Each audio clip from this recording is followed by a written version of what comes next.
अगला जाओ भाई, मालदेव।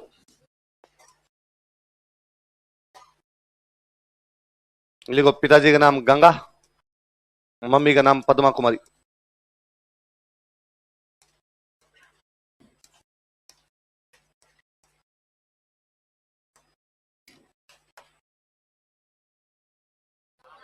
मालदेव जब राजा बना था तब तक मारवाड़ वालों की स्थिति इतनी कोई अच्छी नहीं थी ज्यादा। मालदेव जब राजा बना तो मारवाड़ के राजा के पास में दो परगने थे। कितने परगने? परगने समझते हो? राजा का इलाका खालसा, खालसा के जो भाग होते हैं क्या कहलाते हैं? परगने। और मालदेव के पास दो परगने, एक तो राजधानी, राजधानी जोधपुर है, एक परगना तो कौन सा हो गया? जोधपुर। दूसरा परगना इनके पास में था सोजत। कौन सा था? सोजत। तो मालदेव जब राजा बना उसके पास कितने परगने थे? कौन कौन से? जोधपुर और सोजत। मालदेव का राजतिलक ही सोजत में हुआ था। राजतिलक कहां हुआ? कुल मिला के दो, एक तो राजधानी और एक जहां पे राजतिलक हुआ वो। तो राजधानी जो कहां पर? जोधपुर। राजतिलक कहां पर हुआ? सोजत। तो मारवाड़ के राजा के पास कितने परगने हैं? दो। लिखो। फिर भाई साहब एक बार भाई राजा बन गया, इसके बाद इसने 52 युद्ध जीते। कितने युद्ध जीते? और 58 परगने जीते। कितने परगने? युद्ध कितने? 52। और परगने कितने? 58। क्वेश्चन है आरपीसी का, 52 युद्ध और 58 परगनों का विजेता राजा कौन था? तो कौन था? जैसे कौन कौन से जीते, लिखो जैसे, इसी के आगे मैं एक लिस्ट बनाता हूं, फिर अपने पढ़ेंगे किस किस से जीते। एक बार लिस्ट लिखो, देखे कुछ मुख्य मुख्य परगने पढ़ते हैं ताकि दिमाग में रहे भाई ये परगने इसके पास थे।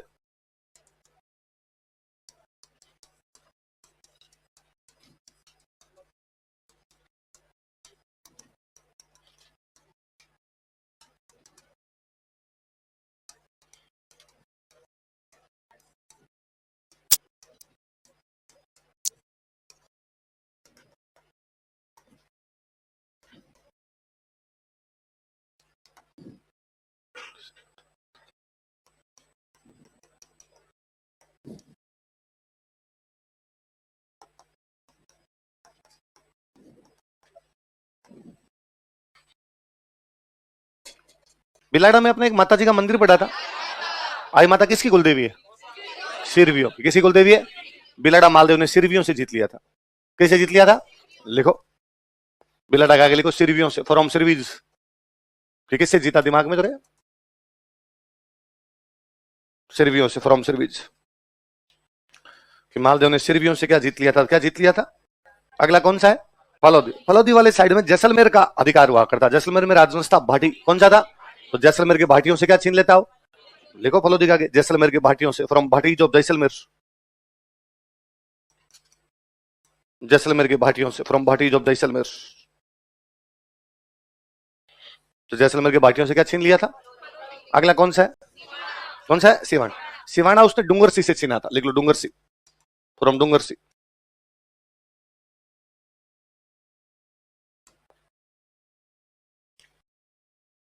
किससे छीन लिया था? अगला कौन से है दो परगने? रायपुर और भादरा जोन। रायपुर और भादरा, रायपुर भादरा जोन उसने छीने थे वीरा सिंधल से। लिख लो वीरा सिंधल से, फ्रॉम वीरा सिंधल।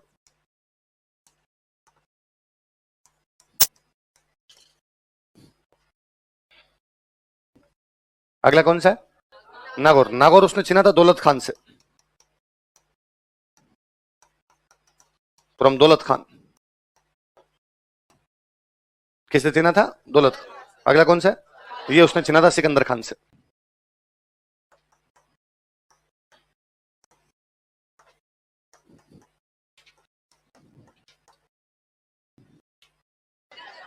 अच्छा, जोधा का एक बेटा बिक्का कहां चला गया था? बीकानेर। एक बेटा दूधा कहां चला गया? ये मारवाड़ वाला वंश कौन सा है? तो बीकानेर मेड़ता में भी कौन से वंश होंगे? भाई भाई हो गए। कई सालों तक ठीक चला। बीकानेर वालों की लड़ाई है, जोधपुर मेड़ता वाले साथ देने आते। मेड़ता वालों के ब्याह है, जोधपुर बीकानेर वाले सारे सपरिवार जाते। जोधपुर वालों के कोई फंक्शन है, बीकानेर मेड़ता वाले सारे जाते। भाई भाई थे आपस में, बीकानेर, जोधपुर और मेड़ता। राठौड़ों का एक अच्छा खासा गठबंधन था। अब राजा बना मालदेव। मालदेव ने राजा बनते दोनों पर अटैक कर दिए। बीकानेर पे भी अटैक कर दिया और मेड़ता पे भी अटैक कर दिया। बीकानेर मेड़ता वालों ने कहा मालदेव क्या कर रहा है? अपने भाई भाई हैं, तुम राठौड़ हम राठौड़, और 4 पीढ़ी पहले तो अपना दादा एक ही था। मालदेव ने कहा सुनो, मैंने पापा को नहीं बख्शा, तुम 4 पीढ़ी दूर के भाई हो, तुम लगते क्या हो रहे हो? उसने दोनों जगह कब्जे किए थे। बीकानेर पे भी कब्जा किया, कहां पे कब्जा किया? तो बीकानेर वालों के साथ उसकी एक लड़ाई हुई थी। इधर जोधपुर साइड में एक जगह पड़ती है पाहेबा। लिखो पाहेबा का युद्ध, पाहेबा या साहेबा का युद्ध।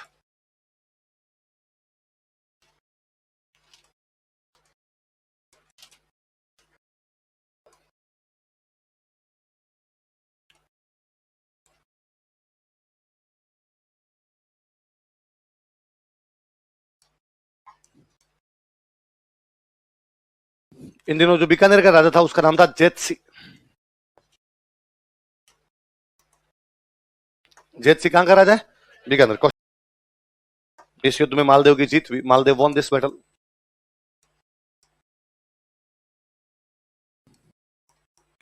तथा उसने कुंपा राठौड़ को बीकानेर सौंप दिया and he handed over Bikaner to Kumpa Rathore, मारा गया।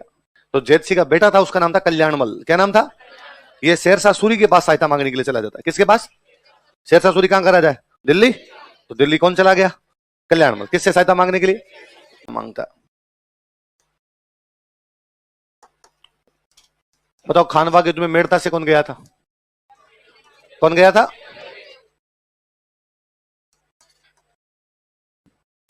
वीरमदेव की और मालदेव की पहले से नहीं बनती थी। मालदेव राजा नहीं बना था तब से।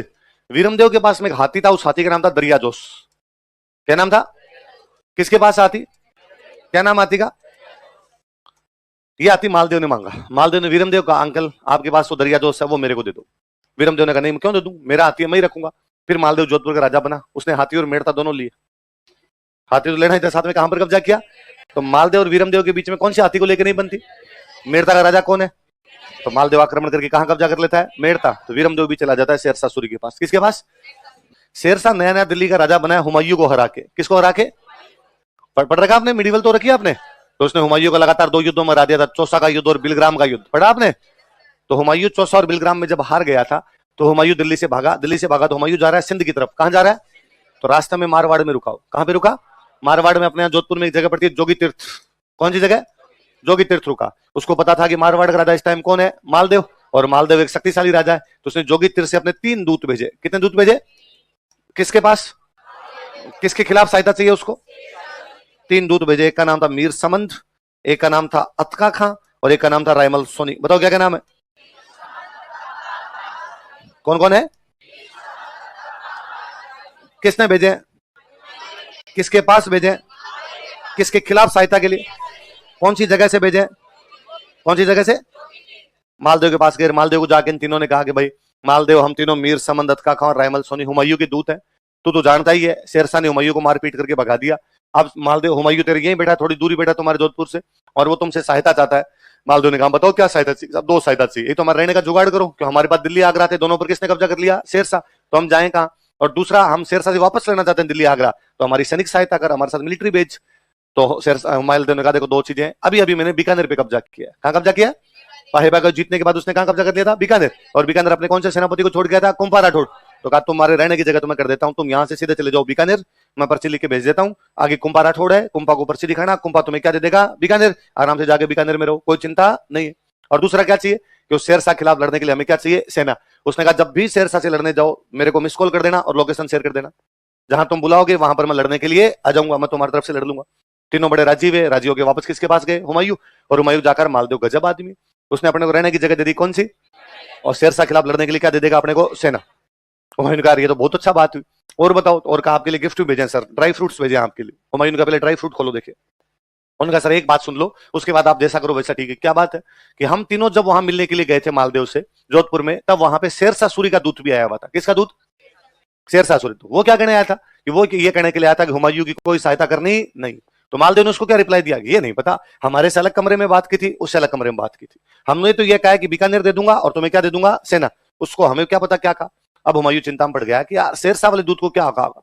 आप मिडिवल पढ़ते तो आप पढ़ते होंगे कि हुमायूं बड़ा पढ़ाकू आदमी था, सारे दिन पढ़ता रहता था। इवन वो मरा भी लाइब्रेरी से गिरने से, है ना। हुमायूं को 2 ही शौक थे, एक तो अफीम खाने का, क्या खाने का शौक था? अफीम। और एक पढ़ने का। इन दोनों की वजह से मौत हुई। वो एक दिन अफीम खाया हुआ लाइब्रेरी से उतर रहा है ना। अरे सुनो तो, रुको जरा। अफीम खाया हुआ कहां से उतर रहा है? अचानक मस्जिद से अजान की आवाज हुई। किसकी आवाज हुई? नमाज पढ़ने का जो टाइम होता है, अजान की आवाज हुई। वो बेचारा भूल गया कि वो सीढ़ियों पे खड़ा है। उसको लगा अजान की आवाज, उसको अरे नमाज पढ़नी है। नमाज पढ़ते हैं तो बैठते हैं घुटनों के बल, वो बैठ गया सीढ़ियों पे। उसको लगा फर्श है, वो भूल गया मैं सीढ़ियों पे खड़ा हूं। उसको लगा नमाज पढ़ते हैं, तो जैसे बैठा था सीढ़ियों पे कैसे बैठा जाएगा, वो घुटनों के बल बैठा था। जिंदगी भर लड़खड़ाता रहा, लड़खड़ाने से उसकी मौत हो गई। ऐसा कौन कहता है? लैनपुल। कौन कहता है? पढ़ाया था आपको, याद क्यों नहीं? हाँ, मैंने लैनपुल या इन 2-4 बच्चों ने बोला, तुमने कहीं देखेगा? अच्छा लैनपुल है, चलो आज पता चल गया। याद रहो किसने कहा था? क्या कहा था उसने? और लड़खड़ाने से उसकी मृत्यु। कहां से लड़खड़ा गया था? लाइब्रेरी की सीढ़ियों से। किससे लड़खड़ा गया था? तो उसका जो लाइब्रेरियन था वो बड़ा अच्छा दोस्त था, और उसके लाइब्रेरियन का नाम था मुल्ला सुर्ख। क्या नाम था? वो भाग के मुल्ला जी के पास गया कि मुल्ला जी यार एक बात बताओ, तुम मेरे दोस्त हो यार, पढ़ाकू आदमी हो, सारे दिन किताबों के बीच में बैठे रहते हो, दिमाग वाले आदमी हो। अपने 3 दूत गए थे, मीर समन दत्त का खां रायमल सोनी। मालदेव ने कहा बीकानेर दे दूंगा, और लड़ने के लिए क्या दे दूंगा? सेना। पर उसी टाइम शेरशाह का दूत और आया हुआ था, उसे अलग कमरे में बात की। तुम्हें क्या लगता है क्या कहा होगा? मुल्ला सुर्ख ने कहा शेरशाह के दूत को यह कहा है मालदेव ने कि मैं हुमायूं को भेज रहा हूं बीकानेर। जैसे हुमायूं बीकानेर जाएगा, मेरे बंदे तैयार बैठे, वहां हुमायूं को पकड़ के बीकानेर किले में बंद कर देंगे। शेरशाह तुम दिल्ली से बीकानेर आओ और इसको पकड़ ले जाओ। हुमायूं ने कहा तुझे ऐसा क्यों लगता है कि इतना बड़ा धोखा करेगा? उसने कहा मैंने इस बंदे का बैकग्राउंड चेक किया है, इसने अपने पापा को नहीं बख्शा, तुम भाई साहब इसके लगते ही क्या हो? तो हुमायूं ने कहा अपने को क्या करना चाहिए? उसने कहा चप्पलें हाथ में लेनी चाहिए। फिर यहां से हुमायूं भागा, जो ठेठ अमरकोट जाके रुका था। कहां जाके रुका? बीर साल सोडा के घर से पहले। उसने तो पीछे मुड़ के भी देखा। लिखो, हमने अभी देखा कि जब हुमायूं ने अपने 3 दूत मीर समन दत्त का खान रायमल सोनी मालदेव के पास भेजे, ठीक उसी समय शेरशाह का भी एक दूत आया हुआ था। मालदेव ने शेरशाह वाले दूत को ही रिप्लाई दिया कि मैं तुम्हारी सहायता नहीं करूंगा। मैं किसकी सहायता करूंगा? हुमायूं। तो दूत वापस जाके शेरशाह कहता है कि मैं मालदेव अपनी सहायता नहीं करना चाहता। किसकी सहायता करना चाहता है? इस बात पे शेरशाह नाराज हुआ, और शेरशाह ने कहा अरे यार मालदेव, तेरे 2 दुश्मन मेरे पास बैठे हैं, मैंने वेटिंग रूम में बिठा रखा उनको, मैंने अभी तक उनसे बातचीत भी नहीं की है, और तू मेरे खिलाफ किसको सहायता देने की कोशिश कर रहा है? हुमायूं। तो अब मैं दोनों को बुलाता हूं। उसने वेटिंग रूम से दोनों लोगों को बुलाया। कौन कौन 2 बंदे बैठे हैं? कल्याणमल और वीरमदेव। कल्याणमल को क्या चाहिए? अपना बीकानेर। वीरमदेव को क्या चाहिए? अपना। होशियार सन का हाँ भाई प्लान बताओ तुम्हारा। उनका सर प्लान सिंपल है, तीनों मिलके लड़ते हैं। आप, हम दोनों, कल्याणमल वीरमदेव। मालदेव को मारते हैं। मालदेव को मारने के बाद कल्याणमल ने कहा मैं रख लूंगा मेरा बीकानेर, वीरमदेव को मिल जाएगा मेड़ता। शेरशाह का मेरे क्या फायदा है? जोधपुर। मालदेव को मारने के बाद आप कहां कब्जा कर लेना? जोधपुर। शेरशाह ने कहा हो सकता है ऐसा? उन्होंने कहा अरे सर हमारे तो पास पूरा रोड मैप तैयार है, आपको तो पूरा प्रेजेंटेशन दिखा दें अभी टीवी पर आपको। शेरशाह ने कहा नहीं, तुमने कहा मैंने मान लिया। तो 3 लोग मिलकर लड़ने के लिए आ रहे हैं। कौन कौन? और तीनों का प्लान है कि मालदेव को मारने के बाद शेरशाह कहां पर कब्जा कर लेगा? जोधपुर। कल्याणमल को क्या मिलेगा? बीकानेर। वीरमदेव क्या मिलेगा?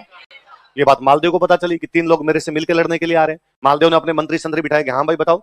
उधर से कल्याणमल वीरमदेव की इतनी औकात कि वो किसको बुला के ला रहे हैं? शेरशाह को। लड़ेंगे अपने। कहां लड़े? तो कई मंत्रियों ने कहा साहब शेरशाह जैसे मारवाड़ की बाउंड्री में घुसे वहीं मारा जाए उसको। मारवाड़ की बाउंड्री शुरू होती है अजमेर से। कहां से? तो लड़ाई अजमेर में की जाए। कई उनका नहीं साहब अजमेर में मत करो, थोड़ा जोधपुर की तरफ आने दो, थोड़ा अंदर की तरफ आने दो उनको। जितना अंदर की तरफ आएंगे उतना ही उनको नुकसान होगा, क्योंकि अपनी बाउंड्री में जब घुसेंगे तो उनको दाना पानी मिलना बंद हो जाएगा, सप्लाई बंद होगी। तो अपने यहां पर एकदम जोधपुर के पास में मारेंगे। तो जोधपुर के नजदीक तक आने दो। किसी का नहीं साहब राजधानी के पास नहीं आने देना दुश्मन को, दुश्मन राजधानी के पास आए कल को राजधानी पे कब्जा कर जाएगा ऐसे तो नहीं। तो फिर बीच में क्या किया जाए? फिर एक सेनापति खड़े, उन्होंने कहा एक काम करते हैं ना, जोधपुर की ना अजमेर के बीच में रखते हैं, बीच में लड़ लेते हैं, ताकि अजमेर से थोड़ा अंदर भी आ जाएगा और राजधानी से क्या रहेगा, थोड़ा दूर रहेगा। और ऐसी जगह चुनते हैं जहां पहाड़ हो थोड़े, जहां पर क्या हो, तो पहाड़ों में लोकेशन लेनी थोड़ी अच्छी हो जाती है। तो किसी ने कहा साहब, मैं जो सेनापति खड़े उन्होंने कहा साहब मैं बताता हूँ, एक जगह है जहां पर 2 पहाड़ आपस में मिल रहे हैं, 2 पहाड़ों के मिलने की जगह है, गिरी सुमेल। कौन सी जगह है? गिरी का मतलब पहाड़, सुमेल मतलब मिलना। जहां गिरी मिलती है उस जगह क्या कहा जाए? कहां मिलते हैं भाई साहब? उस्मान का साहब जैतारण। कहां मिलते हैं? पहले पाली जिला, आजकल जिला हो गया ब्यावर। कौन सा हो गया? तो ब्यावर में एक जगह, जगह का नाम कौन सा है? जैतारण। और जैतारण में 2 पहाड़ियां मिल रही, इसलिए जगह का नाम क्या हो गया? गिरी सुमेल। क्या नाम हो गया? और जो बंदे खड़े हुए जो बता रहे थे उनका खुद का नाम जेता। क्या नाम? जेता ने कहा रण कहां पर किया जाएगा? कहां पे किया जाए? और कहा वहां पूरी व्यवस्था मैं करूंगा, हथियार चाहिए, घोड़ों के लिए आपको दाना चाहिए, सैनिकों के लिए आपको वो खाना पीना चाहिए, सब मेरी जिम्मेदारी। और मालदेव ने कहा शाबाश, ये होते हैं सेनापति जो पहले से सब कुछ ध्यान रखते हैं। इतने में मालदेव का ध्यान पड़ा। मालदेव ने कहा अरे तुम कब आए? तुम्हें तो मैं बीकानेर छोड़ के आया था। मालदेव बीकानेर किसको छोड़ के आया था? और कुंपा राठौड़ खड़े, और कुंपा राठौड़ ने कहा सॉरी सर, मैं आपको बिना बताए बीकानेर से कहां गया? जोधपुर। पर मुझे क्या बीकानेर में पता चला कि शेरशाह हमला करने के लिए आ रहा जोधपुर पे, और मेरे से रहा नहीं गया। सर ऐसे कैसे हो सकता है कि मेरे देश पर हमला हो और मैं बीकानेर बैठा बैठा देखूं? नहीं, मैं देश के लिए लड़ता हुआ मारा जाऊंगा, लेकिन दुश्मन देश पर हमला करे तो मैं लड़ूंगा उससे। और मालदेव ने कहा थू थू, शाबाश मेरे चीते, तुम्हारे जैसे लोग जब तक जिंदा है मारवाड़ का कोई बाल भी बांका। तो मालदेव अपने 2 सेनापतियों को लेकर रवाना होता है। किस किस को? जेता और कुंपा। उधर से शेरशाह किस किस को लेके आ रहा है? कल्याणमल और वीरमदेव। पहाड़ियों के मिलने की जगह कौन सी हो? गिरी सुमेल, जिसको और क्या कहते हैं हम, जो अब कौन से जिले में आता है? तो मालदेव और शेरशाह के बीच में कैसे रिलेशन है? कि युद्ध के रिलेशन है। कैसे रिलेशन है? वो कौन सा युद्ध है? गिरी सुमेल का। हेडिंग डालो, गिरी सुमेल का युद्ध। पढ़ रहे? एक नाम और बताया मैंने, गिरी सुमेल का क्या बताया? गिरी सुमेल का युद्ध या जैतारण का युद्ध।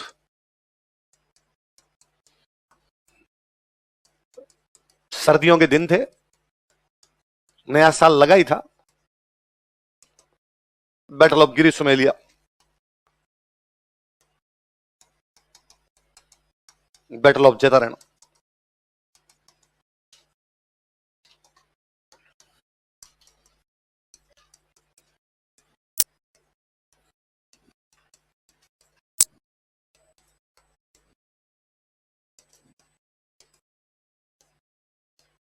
मालदेव किस किस को लेके गया?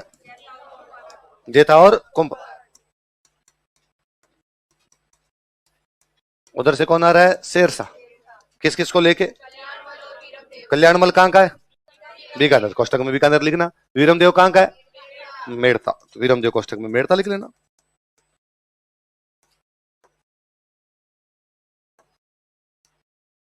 वीरम जोधपुर से थोड़ा इधर, अजमेर से थोड़ा इधर, बीच में जेतारण नाम की जगह पर सेनाएं पड़ी। उधर से शेरशाह आया, थोड़ी दूर वो रुक गया आके। पहले राजा जब लड़ते तो आपस में सेना वेना व्यवस्थित करके वैसे लड़ते। जब शेरशाह अपनी सेना को व्यवस्थित कर रहा था तो मुसलमान राजाओं में एक अच्छी खासियत थी कि वो दुश्मन का पता लगाते कि दुश्मन के पास कितनी ताकत है कितनी नहीं है। और शेरशाह ने मालदेव की जासूसी करवाई तो उसको पता चला कि आज दिन तक मालदेव कोई भी युद्ध हारा, जिस युद्ध में ये गया सामने वालों को इसने भगा भगा के मारा भाई साहब, ये जो खुद युद्ध करने के लिए गया। और उसको पता चला कि इन कल्याणमल वीरमदेव को तो थोड़े दिन पहले इसने बुरी तरह हराया बीकानेर मेड़ता वालों को, और शेरशाह को लगा इस बार मर गए, इन कल्याणमल वीरमदेव के चक्कर में ये अपने को मारेगा। और शेरशाह ने कल्याणमल वीरमदेव को बुला के, इधर है ना वो तुम्हारा पावर पॉइंट प्रेजेंटेशन दिखाना देखे थोड़ा। उन्होंने कहा सर सिंपल है, क्या बताना है? मैं ले लूंगा बीकानेर, ये ले लेगा मेड़ता, और आप क्या ले लोगे? उसने कहा तुम्हें नहीं लगता इस बार ये जोधपुर वाला जो राजा है ये दिल्ली और आगरा दोनों पे कब्जा कर लेगा आपने? कि नहीं नहीं सर ऐसा तो हो ही नहीं सकता, इतना भी शक्तिशाली नहीं। उसने कहा चुप रहो, तुम दोनों को इसने मारा था, उसका वीडियो पड़ा है मेरे पास, तुम्हारी धोतियां खोल ली थी इसने, तुम फालतू की पंचायती करते हो, और अब तो मुझे मेरा दिमाग यूज में लेना पड़ेगा।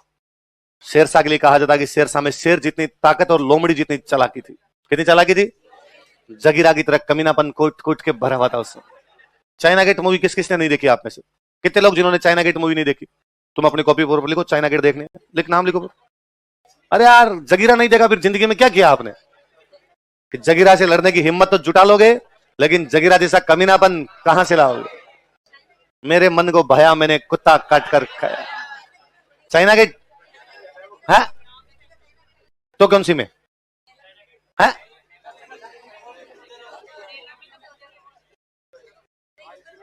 तुम कौन सी मूवी बता रही हो? मेला? अरे मेला वाला तो वो गुर्जर फिर आएगा, मेला फिर लगेगा, वही अपने आप में क्लासिक मूवी है भाई साहब। फ्लॉप हुई थी और यूं देखने में मजा आ जाता है उसको तो। पर जगीरा को भी आप देखोगे। किसको देखोगे? कौन सी मूवी में? तो शेरशाह सूरी उस टाइम का जगीरा था, और शेरशाह सूरी का भाई मैं मेरा दिमाग यूज में लेता हूं। और शेरशाह ने अपने 5 सैनिक बुलाए, और 5 सैनिकों का देखो अपने बेटे यहाँ मालदेव बेटा यहाँ, तुम यूं घूमते घूमते घूमते घूमते मालदेव की साइड में जाओ और उसको हथियार बेच के आओ। क्या बेच के आओ?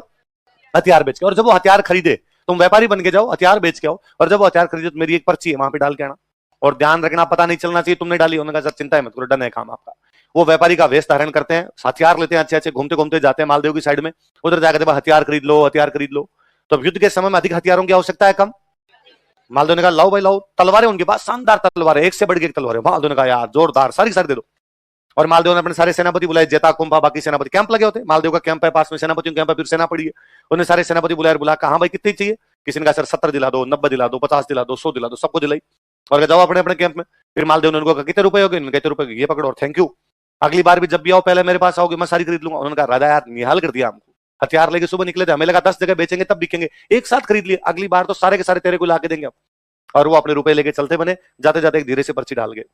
मालदेव अपने कैंप में बैठा बैठा सोच रहा है कि कल कैसे लड़ेंगे, क्या करेंगे मालदेव के खिलाफ, पहले कौन लड़े, बाद में कौन लड़े, कितने हथियार अपने पास, कैसे सेना लगाई जाए। इतने में मालदेव का ध्यान गया कि यार कमरे की सुबह सफाई हुई थी, ये पर्ची कहां से? उसने पर्ची उठा के पढ़ी, पर्ची में लिखा हुआ था कि सुल्तान शेरशाह सूरी तुम किसी बात की चिंता मत करना, कल जैसे ही युद्ध प्रारंभ होगा हम दोनों भाई मिलकर मालदेव को पकड़कर तेरे को सौंप देंगे। पर शेरशाह तू भी अपनी बात पर पक्का रहना, अपना वादा निभाना, और मालदेव को मारने के बाद हम दोनों भाइयों को जोधपुर का राजा बना देना। नीचे साइन किए हुए जेता एंड कुंभा। और मालदेव का दिमाग खराब हुआ, इसका मतलब ये दोनों किससे मिले हुए हैं? शेरशाह। और ये पर्ची किसके पास भेजने वाले थे? शेरशाह के। और गलती से यहां से गिर गई, उसको लगा जेता कुंभा से पर्ची गिरी, और उसको लगा जेता कुंभा वाली पर्ची तो पकड़ में आ गई। भगवान जाने और कितने सेनापति किससे मिले हुए हो? शेरशाह से, और उनकी पर्चियां तो अपने पास आई नहीं। और कल ऐसे यदि अपने को पकड़ के वहां सौंप देंगे तो अपने क्या लड़ेंगे? और फिर उसके दिमाग में आया कि मैंने पूछा था जोधपुर में कहां लड़ना चाहिए, तो जेता ने कहा था मैं बताता हूं वहां लड़ो, वहां सारा प्रबंध मैं करूंगा। तो प्रबंध ये है, मैंने पूछा था इस कुंभा से कि तू बीकानेर से क्यों आ गया, इसने कहा देश की रक्षा के लिए आना पड़ता है, तो देश की रक्षा ये है इनकी। और मालदेव ने उन्हें बाकी सेनापतियों को बुला के कहा हम यहां नहीं लड़ेंगे, जोधपुर लड़ेंगे। मालदेव को लगा कि जब अपने को पता ही नहीं अपनी सेना अपने साथ है या नहीं है, अपने सेनापति अपने साथ है या नहीं, तो यहां क्यों लड़ूं, मैं मेरी राजधानी में जाकर लड़ूंगा। मालदेव अपनी सेना का वापस चलो। सेना ने कहा अरे साहब कल तो युद्ध, या अभी क्यों चल रहे हो? नहीं नहीं लड़ना युद्ध, वापस अपने जोधपुर चलेंगे। और ये जेता कुंभा मिल गए शेरशाह से, और इनके साथ में और भी कोई होती है, रुक जाना, एक बार शेर साथ चला जाए, बाद में तुमको बताऊंगा मैं क्या करना है क्या नहीं करना है। जेता कुंपा ने कहा, अरे सर हमारी ऐसी कोई बात ही नहीं है, हमने कोई पर्ची नहीं भेजी, ना कोई पर्ची भेजने वाले थे, हमारी राइटिंग नहीं है, क्रॉस चेक करवा लो आप, हम इंग्लिश में साइन ही नहीं करते हैं। लेकिन मालदेव नहीं माना तो नहीं माना। मालदेव अपनी पूरी सेना लेकर रातों रात वापस कहां चला गया और जाती हुई सेना जेता कुंपा को धिक्कारे कि सर मानी चीन, विश्वासघात, देशद्रोह है, राजा के साथ में धोखा कौन कर सकता है, देश के साथ गद्दारी कौन कर सकता है, थू है तुम पे, कैसे लोग हो तुम। और जेता कुंपा को लगा कुछ भी क्या नहीं, इतनी बड़ी बदनामी, देशद्रोह का दाग, और उनको लगा इस कलंक को धोने का एक ही तरीका, कल हम लड़ेंगे। अगले दिन जेता कुंपा के पास में केवल 12,000 सैनिक है। कितने सैनिक है? शेरशाह, कल्याणमल, वीरमदेव 80,000 लोग लेके बैठे हुए थे। कितने लोग? वो 12,000 लड़े हैं। क्या गजब लड़े होंगे कि शेरशाह की सेना को लगभग हराने पर आ गए थे वो। तभी शेरशाह की एक और अच्छी वो विशेषता रही कि शेरशाह ने अपनी एक रिजर्व टुकड़ी छोड़ रखी थी जो पीछे से आ रखी थी।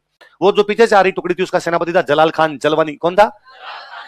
एकदम तने हुए युद्ध में, जब युद्ध इधर भी जा सकता है इधर भी जा सकता है, उस समय एक फ्रेश टुकड़ी यहां पर आती है। थके हुए सैनिकों के बीच में फ्रेश टुकड़ी आएगी, ज्यादा अच्छे से लड़ पाएगी। उस फ्रेश टुकड़ी ने आके जेता कुंपा को जैसे तैसे करके हराया। तो जलाल खान जलवानी की सहायता से शेरशाह जीत तो गया, पर जीतने के बाद भी उसने बेचारे ने कहा मैं मुट्ठी भर बाजरे के लिए हिंदुस्तान की, आज जीत गया तो मिल तो जाएगा मारवाड़, लेकिन मारवाड़ में है क्या? मुट्ठी भर बाजरा। यदि आज हार जाता तो मेरे हाथ से हिंदुस्तान की क्या निकल जाती? वह दिल्ली और आगरा मेरे हाथ से निकल जाते यार। इसका मतलब जेता कुंपा गजब ही लड़े थे।